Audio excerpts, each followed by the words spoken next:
कार्यक्रमाचं प्रास्ताविक करणार होते, पण आता इथे बऱ्यापैकी लोकांना माहीत आहे की अध्यक्षस्थान हे कसं येतं, त्यामुळे मला आज अध्यक्ष बनावं लागलं. पण मी दोन्ही गोष्टी माझ्या वक्तव्यामधून तुम्हाला सांगेन. तर सर्वप्रथम डॉक्टर बाबासाहेब आंबेडकर, राजमुक्तगुरुजी महाराज आणि या समाजामध्ये अनिष्ट रूढी, प्रथा, परंपरा, उच्च नीचता, भेदभाव या सर्वांसाठी काम करणाऱ्या सर्व महान पुरुषांना आणि महान स्त्रियांना सर्वप्रथम अभिवादन.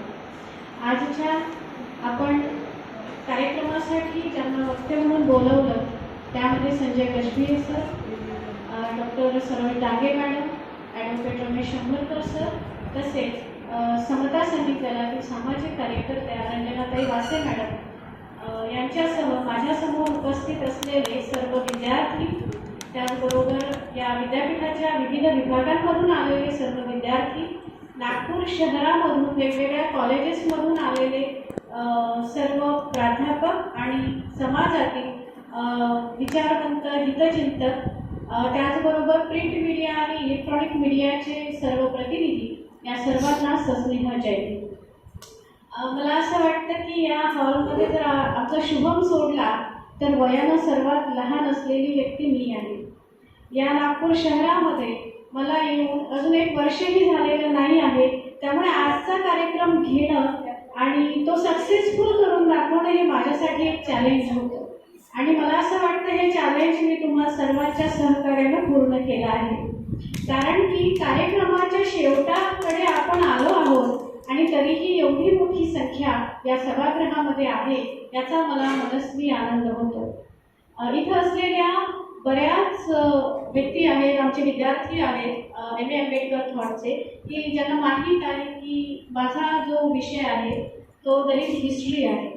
आणि आपली ही जी चेअर आहे, doctor Ambedkar chair in the history of Dalit movement with special emphasis on doctor Ambedkar's thought history, हे आपल्या चेअरचा थर्स्ट एरिया आहे.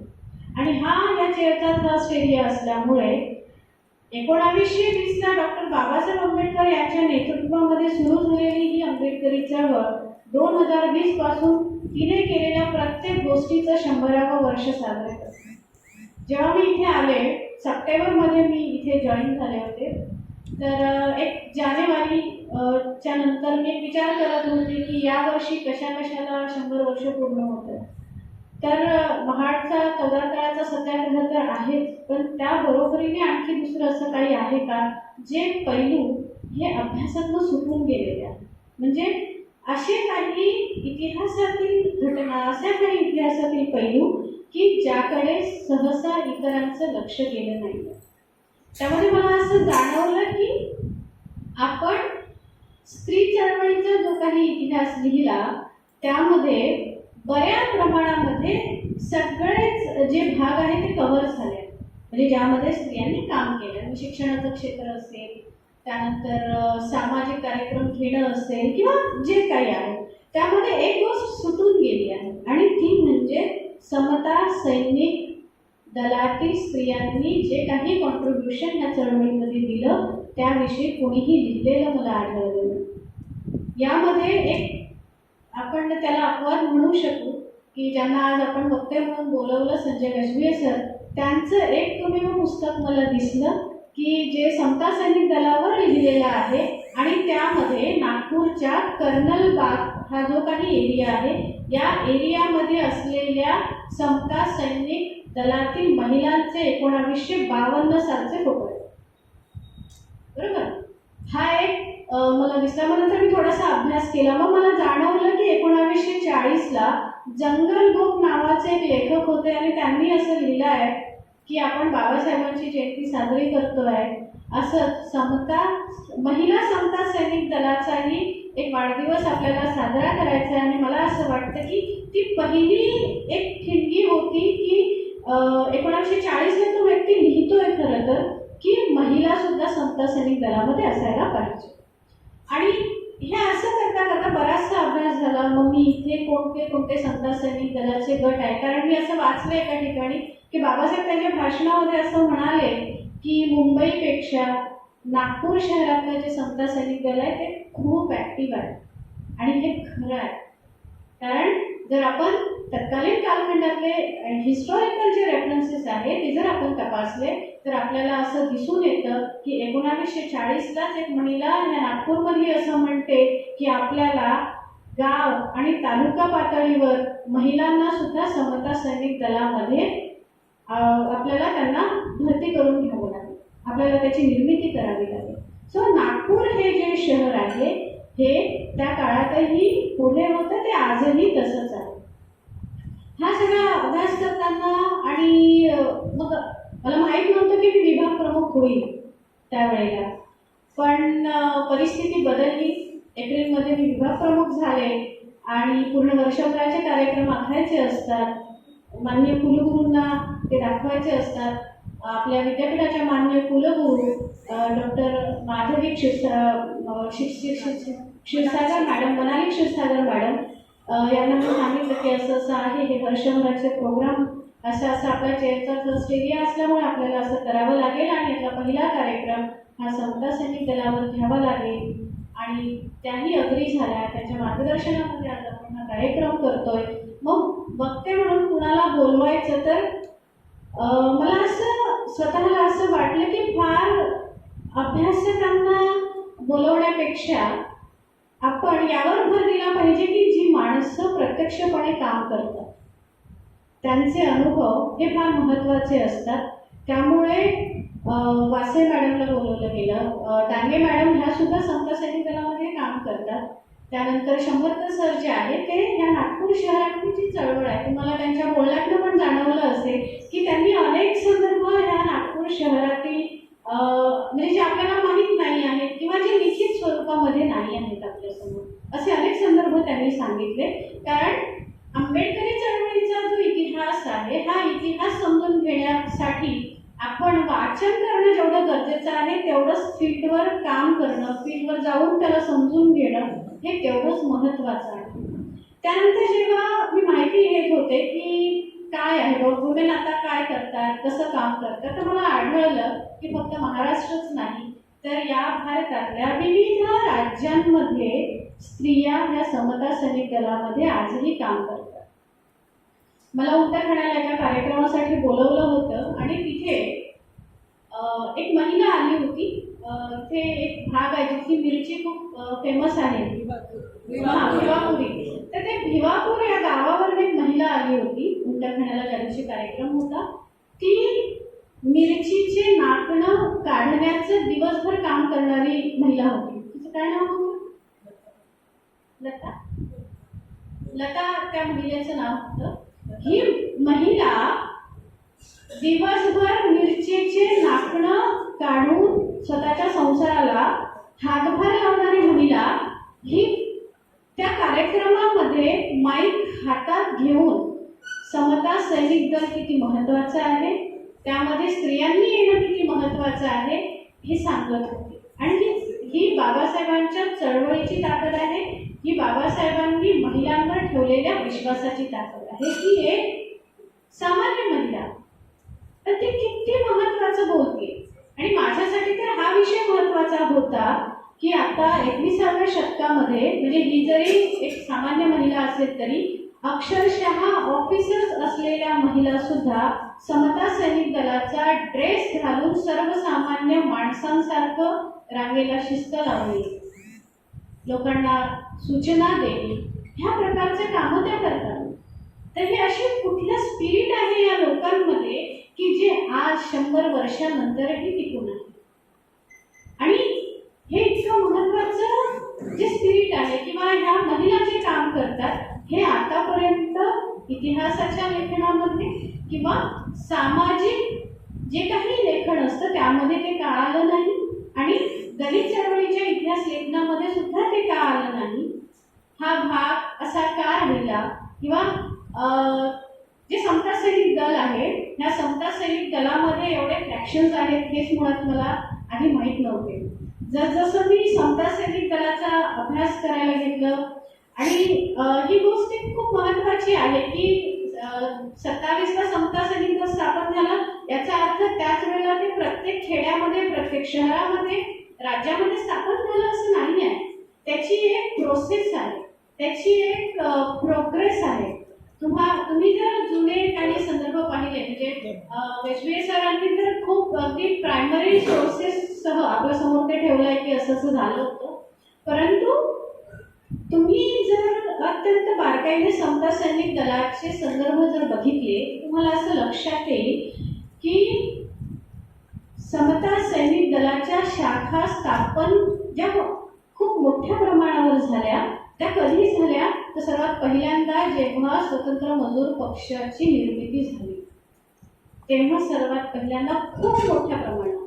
त्यानंतर शेड्यूल कास्ट फेडरेशन, ज्या वेळेला एक नवीन राजकीय संघटना नव्यानं सुरू झाली त्या वेळेला समता सैनिक दलाच्या तरुणांनी त्यावेळेसच्या लोकांना जॉईन करून घेणे, त्यांना त्या पक्षाचे उद्देश सांगणे, हे सगळे कामं मोठ्या प्रमाणावर केली. ही फोर्स उभी राहिली या पक्षांच्या पाठीमागे. तेव्हा हे पक्ष आपली एक वेगळी, कारण की स्वतंत्र मजूर पक्ष ही पहिला असा इथल्या अस्पृश्यांचा दलितांचा पक्ष होता राजकीय, ज्याने प्रत्यक्षपणे राजकारणामध्ये सहभाग घेतला. स्वतंत्र मजूर पक्ष येण्याच्या पूर्वीपर्यंत इंडिपेंडेंटली अस्पृश्यांचा असा कुठलाही पक्ष नव्हता किंवा त्यांचं प्रतिनिधित्व करणारा असा कुठलाही पक्ष नव्हता. त्यामुळे इंडिपेंडंट लेबर पार्टी ही अत्यंत महत्त्वाची आणि ह्या इंडिपेंडंट लेबर पार्टीला सर्वसामान्यांपर्यंत पोहोचवणं, त्यांना कशा पद्धतीने आपण काम केलं पाहिजे ते सांगणं, वोटिंगची सिस्टीम समजवणं, यामध्ये समता सैनिक दलाची जी भूमिका आहे ती अत्यंत महत्त्वाची होती. आणि मग नंतरच्या काळामध्ये जेव्हा बंदी आली ह्या अशा प्रकारच्या संघटनांवर, तर त्यावेळेला हे जे संघटन आहे हे शांत होतं, ते संपलं नव्हतं किंवा ते बंद नव्हतं. मग 51-52ला जेव्हा बंदी उठली त्यानंतर परत ते सुरू झालं. त्यानंतर परत ज्या वेळेला आपले जे राजकीय पक्ष आहेत त्याचे जेव्हा फ्रॅक्शन्स झाले त्याचा परिणाम समता सैनिक दलावर झाला. त्याचा परिणाम समता सैनिक दलावर झाला. आणि मग ते आता कुणाला सपोर्ट करणार ना, ते एकच जर राहिलं असतं तर त्याला आपल्याला सपोर्ट करायचं हे क्लिअर असतं. आणि मग त्यानंतर परत जेव्हा पॅन्थर उदयाला आलं, मला कायम हा प्रश्न पडायचा, जर समता सैनिक दल होतं तर पॅन्थरची आपल्याला गरज का भासली. पण नंतर मग याची सगळी उत्तरं मिळाली आणि LR पाली आणि त्यांचे जे काही सर्व सहकारी होते या सर्वांनी पुन्हा समता सैनिक दलाला पुनरुज्जीवित केलं. आणि मग त्यानंतर त्यांच्यामध्येही ते फ्रॅक्शन झाले. पण जरी फ्रॅक्शन्स असतील तरी सुद्धा हे दल आजही वेगवेगळ्या भागामध्ये काम करतं आणि ही ताकद आहे. हे महत्त्वाचं आहे. आज आपण त्याचं 100वे वर्ष साजरं करतोय. हे 100वे वर्ष साजरं करताना म्हणजे इतिहासामध्ये किंवा घडून गेलेल्या घटनांमध्ये सगळं चांगलं चांगलं असं नसतं किंवा सगळंच काही वाईटही असं नसतं. हे दोन्हीचं मिक्सचर असतं. तर जे काही चुका झाल्या आहेत त्यातनं आपण शिकायचं असतं आणि जे चांगलं आहे त्याला आणखी पुढे कसं घेऊन जाता येईल हा विचार करायचा असतो. आणि यातून म्हणजे 100 वर्ष आपण यासाठीच ही चर्चा इथे घेतली आहे की आता ह्या समता सैनिक दलाला आपण आपल्या वैयक्तिक पातळीवर आपण कशा प्रकारे मजबूत करू शकतो, त्याला कशा प्रकारे आपण सपोर्ट करू शकतो आणि जे काम करता त्यांना सपोर्ट नाही करता आला तर किमान त्यांचं खच्चीकरण होणार नाही याची तरी काळजी आपण घेतली पाहिजे. जो काम करतो त्याला काम करू दिलं पाहिजे. आपण जर मदत करणार नसू तर किमान शांत राहू शकतो. हा एक उद्देश होता की एक तर समता सैनिक दल ह्याच्या 100व्या वर्षाच्या निमित्तानं की एकतर याच्यावर लिखाण झालं पाहिजे, याच्यावर चर्चा झाली पाहिजे, हा विषय चर्चेला आला पाहिजे. आणि समता सैनिक दलाला सुद्धा 100 वर्ष झाले, तेही एक महत्त्वाचा भाग आहे आंबेडकरी चळवळीचा. या विषयीची सर्वसामान्यांमध्ये पण चर्चा व्हायला पाहिजे. आणि तुम्हाला सर्वांना सांगायला मला आनंद वाटतो की हे या भारतातलं पहिलं विद्यापीठ आहे की जे समता सैनिक दलावर अकॅडमिक लेवलला कार्यक्रम पहिलं विद्यापीठ आहे. त्यामुळे बाबासाहेब आंबेडकरांच्या विचारांवर, मग ते कुठलाही विचार असेल तर तो असा जर मागे राहत असेल किंवा आपण त्याकडे लक्ष देणार नसू तर ते बरोबर नाही. कारण की बाबासाहेबांनी निर्माण केलेली प्रत्येक संघटना ही तेवढीच महत्त्वाची आहे. प्रत्येक संघटना ही इक्वल आहे आणि तेवढीच महत्त्वाची आहे. असं नाही आहे की एखादी संघटना आहे तर तीच फक्त महत्त्वाची आहे आणि दुसरी आहे ती नाही. प्रत्येक संघटनेचं आपलं स्वतःचं एक महत्त्व आहे आणि हे महत्त्व ओळखून आपण त्यांचे पूर्वीचे जे लोक होते, आता महाडच्या चौदार तळ्याच्या सत्याग्रहाला 100 वर्ष होती, त्यावेळेला कितीतरी लोक हे स्वतः भाकरी बांधून स्वतःच्या पाण्याची व्यवस्था सोबत काठी असं घेऊन आलेले आहेत. त्यापैकी कुणाचंही नाव आज आपल्याला माहीत आहे? खेड्यापाड्यातून जी लोक आले होते म्हणजे ज्यांच्या नावाने केसेस आहेत त्यांची नाव आपल्याला माहिती आहे. परंतु जे सर्वसामान्य माणसं आली होती त्यांच्यापैकी कुणाचंही नाव आज आपल्याला माहीत नाही आहे. पण त्यांनी विचार केला होता की आज आम्ही हा जो संघर्ष करत आहोत तो संघर्ष आमच्या येणाऱ्या पिढ्यांसाठी आहे.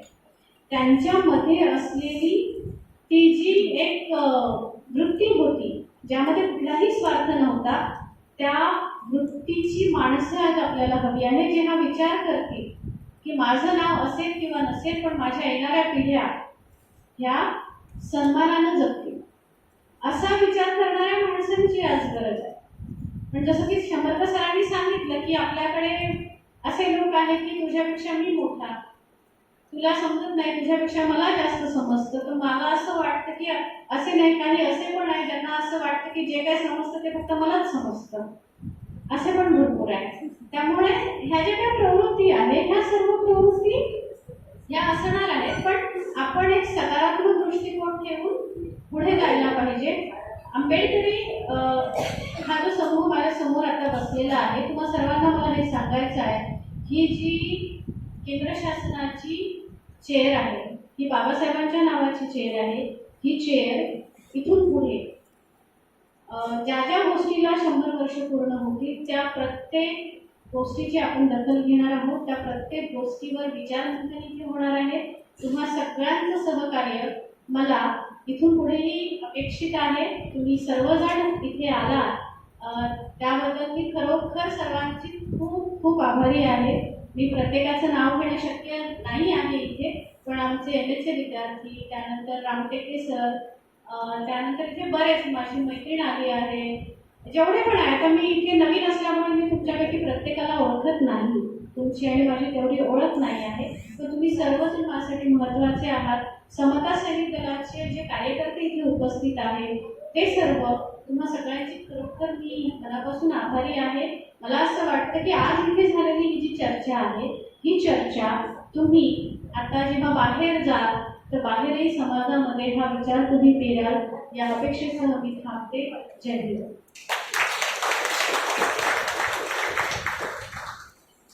एकदा जोरदार टाळ्या व्हायला पाहिजे.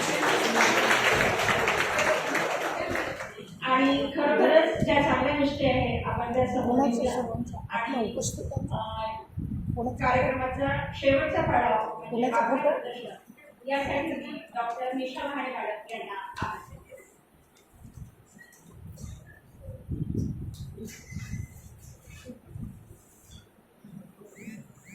थँक्यू रेखा मॅडम. आजच्या समता सैनिक दलाचे शताब्दी निमित्त आयोजित एक दिवसीय चर्चासत्रात सर्व मान्यवर वक्ते माननीय डॉक्टर संजय गरुडे सर यांचे मी आभार मानते इथे आल्याबद्दल आणि आम्हाला मार्गदर्शन केल्याबद्दल. तसेच माननीय रंजना वासे मॅडम यांचे मी आभार व्यक्त करते आम्हाला मार्गदर्शन केल्याबद्दल. तसंच माननीय मार्गदर्शक म्हणून आपल्या विभागाचे डॉक्टर रमेश शंभरकर सर आणि डॉक्टर सरोज तांबे मॅडम यांचे मी आभार व्यक्त करते. आणि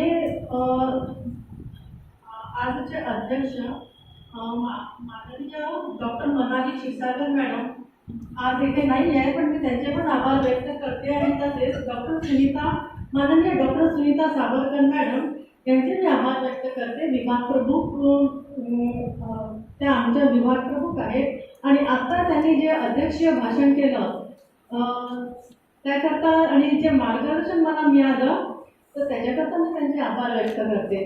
तसेच आज ज्या आपण बघते आणि ज्यांनी पण इथे आज भाषण केले आहे, all are made me very emotional. Yes.